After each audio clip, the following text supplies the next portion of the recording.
Hello friends, welcome to Krishna Academy, KB Jadeja from Jamnagar. Standard 10, Subject English, Paper number 3, Section D. Gala assignment 2025 question answer જોશું. તો આની પહેલાં આપણે paper number 2 section C અને D મુકાઈ ગયા છે અને પેપર નંબર 3નો પણ સેક્શન સી મુકાઈ ગયો છે. તો આજે આપણે સેક્શન ડી જોઈએ. તો પહેલાં 46મો નંબર છે સેક્શન ડીમાં. 46મો નંબરનો ક્વેશ્ચન ડાયરેક્ટ સ્પીચ છે, એમાંથી આપણે ઇનડાયરેક્ટ સ્પીચ કરવાનું છે, પણ પૂરેપૂરો પેરેગ્રાફ કરવાનો નથી. 4 ખાલી જગ્યા જ માત્ર પૂરવાની છે, તો આપણે ખાલી જગ્યા જ જોશું. હવે અહીંયા હાઈ પછી ખાલી જગ્યા છે, તો રીચા બોલે છે, વિનીતા સાંભળે છે. તો આઈ ને વી આની અંદર હોય તો બોલનાર પ્રમાણે બદલે, અને યુ હોય તો સાંભળનાર પ્રમાણે. તો અહીં યુ છેલ્લે છે તો વિનીતાનું શું થશે? સીનું. છેલ્લે યુ બીજા નંબરનું હોય તો વિનીતા એટલે સીનું થશે હર થાય. પેલી ખાલી જગ્યામાં શું આવશે? બરાબર. તો રીચા આસ્ડ વિનીતા, પછી વિનીતા એક વાર અહીં નામ આવી ગયું, બીજી વાર સીનું બીજું રૂપ કયું મૂકવું પડે? સીનું થશે હર આવે. બીજું કયું આવશે? સીનું હર આવશે. સીનું કયું આવશે? હર આવશે ને. તો હાવ સી વોઝ. બરાબર. હાવ સી વોઝ. પછી અહીંયા આગળ તો થશે હાઉ સી વોઝ. તો પણ પેલા પૂછે એટલે શું થશે? રીચા આસ્ડ વિનીતા. પણ એકવાર જો વિનીતા અહીંયા આવી ગયું છે આપણે, તો બીજી વાર સીનું શું કરવું પડે? હર કરવું પડે. પછી બીજી ખાલી જગ્યા આપણે ક્યાં જોવાની છે? વોટની પહેલાં છે. વિનીતા અહીં વોટની પહેલાં. તો વોટ છે, વોટની પહેલાં ખાલી જગ્યા છે. તો અહીંયા રીચા પ્રશ્નાર્થ છે વાક્ય, તો આસ્ડ મૂકવાનું છે. સાદું વાક્ય હોય તો ટોલ્ડ કરવાનું. રીચા આસ્ડ વિનીતા. રીચા આસ્ડ વિનીતા. વોટનું વોટ જ આવે, WH. Richa asked Vinita what. પછી યુ કોના પ્રમાણે? વિનેતા પ્રમાણે. તો વોટ સી. ને આ ડીડી ભૂતકાળ છે ને બે ટપકા એટલે ભૂતકાળ. બરાબર. સેસ એટલે ભૂતકાળ અહીં કહેવાનું. સેડ છે ભૂતકાળ. તો આ બે ભૂતકાળનું વાક્ય છે, તો ભૂતકાળ કેવું બને? પૂર્ણ ભૂતકાળ. આ ભૂતકાળ છે અને આ ભૂતકાળ. તો વોટ યુ એટલે વિનીતા એટલે સી. તો વોટ સી હેડ ડન. તો હેડ ડન આવશે. બીજી ખાલી જગ્યામાં શું આવશે? સી હેડ ડન આવશે. બરાબર. સી હેડ ડન આવશે. She had done. પછી હવે એના પછીની વિનીતા રિપ્લાઇડ ધેટ. આગળની ખાલી જગ્યા છે આ વિનીતા રિપ્લાઇડ. અહીંયા વિનીતા આ ખાલી જગ્યા છે, તો વિનીતા રિપ્લાઇડ ધેટ. જો આઈને બી બોલનાર પ્રમાણે બોલે વિનીતા પ્રમાણે, તો આઈ હોય ને તો વિનીતા એટલે સી થાય. બરાબર. પણ અહીંયા તો આઈનું બહુવચન વી છે, તો વિનીતાનું બહુવચન ધે થશે. તો અહીંયા ધે આવશે. તો કયું આવશે? વિનીતા રિપ્લાઇડ ધેટ ધે આવશે. ધે.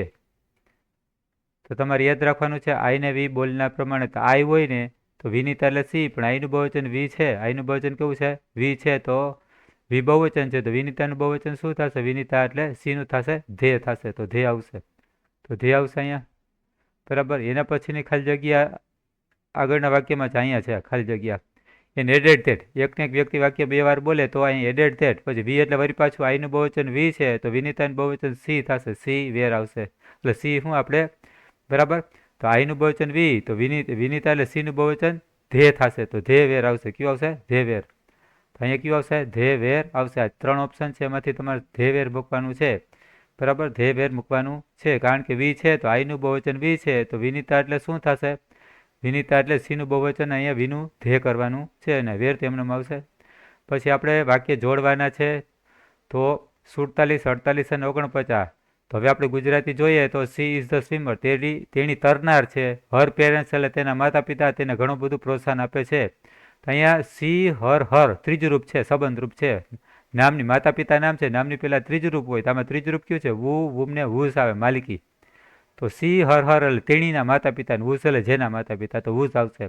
તો સી ઇઝ ધ સ્વિમર. તેણી સ્વિમર છે. વુઝ એટલે હર કાઢીને શું કહેવાનું છે? વુઝ એટલે જેના. હર એટલે તેણીના, તો વુઝ એટલે જેના માતા પિતા કેવા છે? બરાબર. તેને ખૂબ જ હિંમત આપે છે. તો અહીંયા વુઝ આવશે. પછી 48માં છે Mahesh is a good boy. Mahesh સારો છોકરો છે, બધા ટીચરને તે ગમે છે. તો અહીંયા ધો એટલે પણ, ધેરફોર એટલે તેથી, એન્ડ એટલે અને. તો અહીંયા ધેરફોર એટલે તેથી આવશે. તો Mahesh is a good boy. Mahesh સારો છોકરો છે. ધેરફોર એટલે તેથી. ઓલ એટલે બધા ટીચરને તે ગમે છે. ઓલ એટલે બધા ટીચરને તે ગમે છે. બરાબર. સો અથવા તો ધેરફોર આવે. સો હોય તો શું આવે? ધેરફોર એટલે તેથી. તેથી બધા ટીચરને તે ગમે છે. તો અહીંયા ધેરફોર એટલે તેથી. પછી 49માં છે Neha will watch A movie. Neha movie જોશે, પિક્ચર જોશે. Neha will go for A picnic. તો નેહા પિકનિક માટે જશે. તો અહીંયા નેહા વિલ તો બેમાં સરખું જ છે. તો અહીંયા વોચ એ મૂવી, પિક્ચર જોવા જશે, અથવા તો ગો ફોર એ પિકનિક, અથવા તો પિકનિક માટે જશે. તો બેમાંથી એક ઓપ્શન થશે ને, વોચ એ મૂવી અથવા તો ગો ફોર એ પિકનિક. તો આઈધર ઓર આવે. બેમાંથી કોઈ આઈધર ઓર.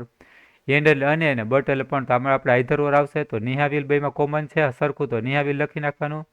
પછી અલગ પડે નહીં, આઈધર મૂકવાનું, આઈધર વોચ એ મૂવી, કાં તો પિક્ચર જોશે મૂવી, અથવા તો નિહાબિલ તો આગળ આવી ગયું ને, અથવા તો ક્યાં જશે, ગો ફોર એ પિકનિક માટે જશે. તો અહીંયા બે અલગ હોય એની પહેલાં તમારે શું મૂકવાનું, આઈધર મૂકવાનું. બે અલગની વચ્ચે શું મૂકવાનું છે, ઓર મૂકવાનું છે. તો આઈધર ઓર આવશે. હવે આપણે પેરેગ્રાફની અંદર ખાલી જગ્યા પૂરવાની છે. 50મો નંબર છે, બ્રહ્મપુત્રા નદી છે વન ઓફ ધ. તો અહીંયા ધ એટલે સુપરલેટિવ ડિગ્રી હોય તો EST વાળું રૂપ આવે. અહીંયા જો ધેન હોય THN ધેન તો લોંગર આવે. સુપરલેટિવ ડિગ્રી ધ હોય તો EST વાળું રૂપ આવે. ધેન એટલે કમ્પેરેટિવ ડિગ્રી હોય તો લોંગર આવે. તો અહીંયા આપણે ધ એટલે સુપરલેટિવ ડિગ્રીનો છે, વન ઓફ ધ હોય એટલે તમારે EST વાળું રૂપ આવે. બરાબર. તો બ્રહ્મપુત્રા નદી છે સૌથી લાંબી નદી છે દુનિયામાં. It is one of the rare river. આ એવી ભાગ્યે જવાબ મળે એવી નદી છે કે વુઝ એટલે જો ધેટ એટલે જે, વુમ એટલે જેને, ને વુઝ એટલે જે ના માલિકી, વુઝ એટલે જેનું, જેનો એપિયરન્સ એટલે દેખાવ, ને એન્ડ એટલે અને નેચર પ્રકૃતિ એને સતત હંમેશા સિઝન પ્રમાણે બદલાવ આપે છે. આ નદી સિઝન પ્રમાણે બદલાય છે. તો તમારે યાદ રાખવાનું છે વન ઓફ ધ પછી હંમેશા EST વાળું રૂપ આવે. પછી અહીં માલિકી બતાવવાની છે. આ નદી કે જેના, તો વુમ એટલે જેને થાય, ધેટ એટલે જે થાય, ને વુઝ એટલે જેના જેની જેનું થાય. કે આ નદી કે જેનો, વુઝ એટલે શું થશે, જેનો દેખાવ, ને એન્ડ એટલે અને એનું પ્રકૃતિ હંમેશા તેને દરેક સિઝન પ્રમાણે બદલાવ આપે છે. પછી ડુ ઇઝ ડાયરેક્ટ છે. તો આપણે આમાં એક્ટિવ પેસિવ કરવાનું છે. એક તમને વાક્ય આપેલું છે, બિગિન લાઈક ધીસ રીતે વાક્ય બનાવેલું આપેલું છે. Principal gave A speech on the independence day. તો પ્રિન્સિપાલે કે આચાર્યએ બરાબર 15મી ઓગસ્ટ હતી ઇન્ડિપેન્ડન્સ ડે એટલે કે સ્વાતંત્ર્ય દિવસ, ત્યારે એને સ્પીચ એટલે ભાષણ આપ્યું.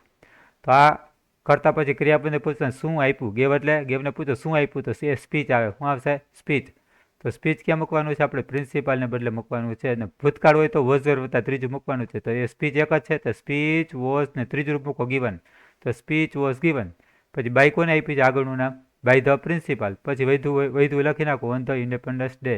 આટલું તમને એક વાક્ય બતાવીને આપેલું છે. તો પેલું આટલું વાક્ય ત્યાં સુધી આપેલું જ છે. તો આપણે બીજું વાક્ય જોઈએ કે હી સેડ, તો એમાં તો કંઈ ફેરફાર નથી. પછી અહીંયા શું આવશે, we should respect our freedom fighter. તો વી શુડ એટલે આપણે, રિસ્પેક્ટ એટલે માન આપવું જોઈએ આપણા ફ્રીડમ એટલે આઝાદીના લડવૈયાને માન આપવું જોઈએ. તો કરતા આ ક્રિયાપદ કયું છે, રિસ્પેક્ટ એટલે માન આપવું જોઈએ. શું માન આપવું જોઈએ, કાં તો શુંથી પ્રશ્ન પૂછવાનો, કાં તો કોનેથી. રૂમ એટલે કોને માન આપવું જોઈએ, રિસ્પેક્ટ કોની કરવી જોઈએ, આપણા ફ્રીડમ ફાઇટર્સની. તો આનો જવાબ કોને રિસ્પેક્ટ કરવી જોઈએ, તો અવર ફ્રીડમ ફાઇટર્સ. તો અવર ફ્રીડમ ફાઇટર્સ છે એ વીને બદલે મૂકવાનું. ક્યાં મૂકવાનું, વીને બદલે. તો વીને બદલે લખો અવર ફ્રીડમ ફાઇટર્સ. પછી શુડ ને વુડ ને કુડ હોય તો બી મૂકવાનું. તો અવર ફ્રીડમ ફાઇટર્સ, આ જે જવાબ આવ્યો ને એ આગળ લઈ લેવાનો. અહીંયા our freedom fighters should be, ત્રીજું રૂપ મૂકવાનું, respected. Our freedom fighters should be respected. By કરીને શું લખવાનું છે, આગળનું કરતા છે તો એનું કર્મ લખવાનું. વિનું થશે અસ, વિનું થશે અસ. પછી આ એક વાક્યમાં છે ઓલ ધ સ્ટુડન્ટ્સ પ્રેઝડ હિમ. બધા વિદ્યાર્થીઓ તેના વખાણ કર્યા. તો ક્રિયાપદ પ્રેઝડ છે, કોના વખાણ કર્યા, તો હિમ એટલે તેના. તો હિમ છે, હિમનું પેલું રૂપ ડાબી, ઓલ ધ સ્ટુડન્ટ્સ છે એને બદલે હિમનું રૂપ જશે. પણ હિમનું રૂપ કેવું થશે, પેલું રૂપ થશે, હિમનું હી થાય. તો ઓલ ધ સ્ટુડન્ટ્સને બદલે આપણે શું મૂકવાનું છે, હી મૂકવાનું છે. એના ભૂતકાળ હોય તો શું મૂકવાનું, વોઝ વત્તા ત્રીજું. તો હિમનું હી થયું. અહીંયા હી શું આવ્યું, હી. તો હી એક વચન હોય તો ભૂતકાળમાં શું આવશે, હી વોઝ ને ત્રીજું રૂપ થશે પ્રેઝડ જ થાય. અત્યારે આ બીજું છે તો ઈડી વાળાનું બીજું ત્રીજું રૂપ સરખું જ હોય. તો હિમનું આ હી અહીં મૂકવાનું છે તમારે. ભૂતકાળ હોય તો વોઝ વત્તા ત્રીજું, તો હી વોઝ પ્રેઝડ, હી વોઝ પ્રેઝડ. પછી બાય કરીને શું લખવાનું છે, આગળનું નામ, by all the students, by all the students. બસ આટલું થશે. આપણું એક્ટિવ પેસિવના બે વાક્ય બની ગયા. એક વાક્ય તો ત્યારે આપેલું છે, તો આપણે આ બે વાક્યના 2 માર્ક આવે. એક આ ફ્રીડમ ફાઇટર વાળું અને બીજું કયું છે પ્રેઝડ વાળા વાક્યના 2 માર્ક આવે. પછી 52માં વાક્યમાં આપણે શું કરવાનું છે, તો servant was arranging a vase on the table. તો સર્વન્ટ એટલે નોકર હતો ને ટેબલ ઉપર ફૂલદાની ગોઠવી રહ્યો હતો. હી put A flower in it, તેને એક ફૂલ એની અંદર મૂક્યું. વાઝ એટલે ફૂલદાનીની અંદર. વાઇલ ડુઈંગ સો, આવું કરતી વખતે હી બ્રોક એ ગ્લાસ, તેનાથી એક ગ્લાસ તૂટી ગયો. વોટ વિલ હી ડુ ના, હવે તે શું કરશે. તો આપણે બિગિન જોઈ લઈએ. બિગિન લાઈક ધીસ કઈ રીતે કરવાનું છે. જો અહીંયા સર્વન્ટ એક છે તો આપણે અહીં સર્વન્ટ કેવા કરવાના છે, બહુવચન કરવાનું છે. તો શું કરવાનું, પ્લુરલ બહુવચન. સર્વન્ટનું સર્વન્ટ્સ કરવાનું, તો વોઝનું વેર થઈ જાય. પછી અહીંયા એ વાસ છે તેને બદલે એ કાઢી નાખો અને વાસનું વાચીસ બહુવચન કરી નાખો ઓન ધ ટેબલ. તો એક તો આપેલું છે ધ સર્વન્ટ્સ, બહુવચન થઈ ગયું, તો વોઝનું વેર થઈ ગયું. એરેન્જિંગ, એક વાસ હતું એ હતું, તો એ વાસ હતું તો અહીંયા એ કાઢીને એસ લગાડી દો એટલે બહુવચન થઈ ગયું. ઘણા બધા વાસ એટલે ફૂલદાની થઈ ગયું ઓન ધ ટેબલ. પછી વાઇલ ડુઈંગ સો આમાં કંઈ ફેરફાર થશે નહીં. પણ અહીંયા એક સર્વન્ટ હતો એટલે હીમાં આવે. પછી સર્વન્ટ અહીંયા ઘણા બધા થઈ ગયા તો ધે બની જાય. તો ધે પુટ, તો ધે પુટ એ ફ્લાવર હતું તો ફ્લાવર્સ થઈ જાય. બરાબર. શું થશે? તો ધે પુટ ફ્લાવર્સ ઇન. બરાબર. ઇન. હવે ઈટ એટલે એક જ વાસ હતું. છેલ્લે આવે એટલે એક ફ્લાવર એક વાસનું થાય ઈટ થાય. પણ ઘણા બધા વાસ થઈ ગયા તો છેલ્લે આવે તો ધેનું ધેમ થાય. શું થશે? ધેનું ધેમ થશે. તો they put flowers in them. They put flowers in them. તો આનું થશે. તો અહીંયા શું થશે? ધે. તો આ હીનું થશે. એક સર્વન્ટ હતો ધી હતું તો ઘણા હોય તો ધે પુટ. શું થશે? અહીંયા ધે પુટ. પછી ફ્લાવરનું ફ્લાવર્સ ઇન. એક વાસ હતું, એક ફૂલદાની હતી તો ઈટ હતું તો ધેનું થશે ધેમ. વાઇલ ડુંગ સો એમાં કંઈ બદલાવ આવશે નહીં. હીનું થશે ધે. તો ધે બ્રોક. એ ગ્લાસ નહીં આવે, ગ્લાસીસ આવશે. શું આવશે? ગ્લાસીસ આવશે. તો ગ્લાસીસ આવશે. તમે એક વાક્ય રહી ગયું લાગે છે ફ્રેન્ડ્સ. તો અહીંયા હી બ્રોક છે તો એક વાક્ય તમે લખી નાખજો. તો હીને બદલે શું કરવાનું છે? ધે કરવાનું છે. હીને બદલે શું કરવાનું છે? They broke. પછી આર્ટિકલ નહીં લખવાનું, એને બદલે ડબલ એસ લાઈન લખી લેવાનું છે. ગ્લાસીસ. શું આવશે? હી બ્રોક. હીને બદલે થશે ધે બ્રોક ગ્લાસીસ. શું આવશે? They broke glasses. આ એક વાક્ય રહી ગયું છે. તો ધે બ્રોક એ કાઢીને ગ્લાસીસ ઈ ડબલ એસ લગાડી દેજો. તો વોટ વિલ હીને બદલે શું કરવાનું છે? ધે ડુ નાવ. તો અહીં ક્યાં ક્યાં ફેર આવશે? સર્વન્ટનું સર્વન્ટ્સ આવશે. પછી વોઝનું વેર આવશે. વાઝનું એ કાઢીને વાજીસ થશે. પછી હીને બદલે ધે. પછી એ ફ્લાવર નહીં આવે, ફ્લાવર્સ આવશે. ઈટનું ધેમ આવશે. પછી આ એક વાક્ય એટલું ભૂલાઈ ગયું છે તો હીનું થશે ધે થશે. ને ગ્લાસ એ કાઢીને ગ્લાસીસ થશે. શું થશે? ગ્લાસીસો. ત્યાં શું આવશે? ગ્લાસીસો. ને છેલ્લામાં શું થશે? છેલ્લું વાક્ય છે તો હીનું ધે કરી નાખવાનું છે. હીનું કરવાનું છે ધે કરવાનું છે. હીનું કરવાનું છે ધે. પછી આવડે 53મું છે.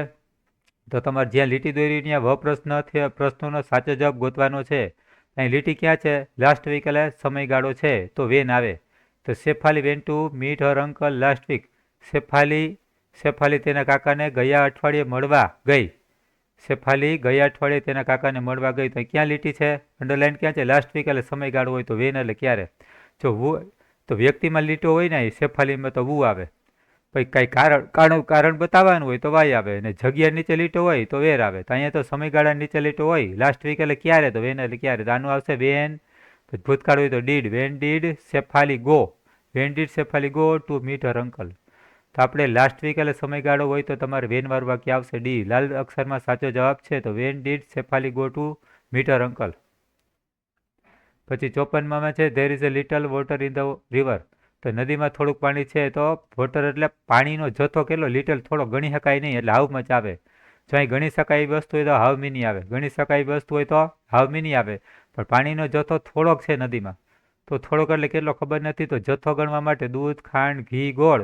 તો જથ્થો જોવો હોય બરાબર. જથ્થો આપણે જાણવો હોય તો હાઉ મચથી પ્રશ્ન પૂછવો પડે. તો હાઉ મિની શેમાં આવે? સંખ્યામાં આવે. તો વોટ એટલે શું થાય ને હાઉ લોંગ એટલે કેટલો લાંબો સમય થાય. ત્યાં શેની નીચે લીટો છે? પાણી કેટલું? તો થોડુંક છે. તો જથ્થો થયો. જથ્થો જાણવો હોય તો હાઉ મચથી પ્રશ્ન પૂછવો પડે. તો બી આપણો સાચો જવાબ છે લાલ અક્ષરમાં. ને જો અહીં સંખ્યા હોય તો હાઉ મચ આવે. એટલે હાઉ મિની આવે. સંખ્યા હોય તો હાઉ મિની આવે. ને પાણીનો જથ્થો બરાબર જથ્થો છે તો સંખ્યા નથી તો હાઉ મચ આવશે. બી ઓપ્શન સાચો છે લાલ અક્ષરમાં. છેલ્લું વાક્ય છે passenger have been waiting for an hour. તો પેસેન્જરો ક્યારથી રાહ જોવે છે? 1 કલાકથી રાહ જોઈ રહ્યા છે. તો ફોર પછી સમયગાળો હોય ને તો હાઉ લોંગ વાળું વાક્ય આવે બરાબર. ને સિન્સ વાળું વાક્ય હોય ને સિન્સ પછી સમયગાળો તો સિન્સ વેન વાળું આવે. જો ફોર પછી સમયગાળો છે તો ડ્યુરેશન ઓફ ટાઈમ છે તો હાઉ લોંગ આવે. સિન્સ પછી હોય તો સિન્સ વેન આવત. તો વ્યક્તિ નીચે લીટો હોત ને તો વુ આવે. વસ્તુની નીચે લીટો આમાં વસ્તુ તો છે જ નહીં. વસ્તુ નીચે લીટો હોય તો વોટ આવે. તો અહીંયા ફોર પછી સમયગાળો હોય તો હાઉ લોંગ જ આવે.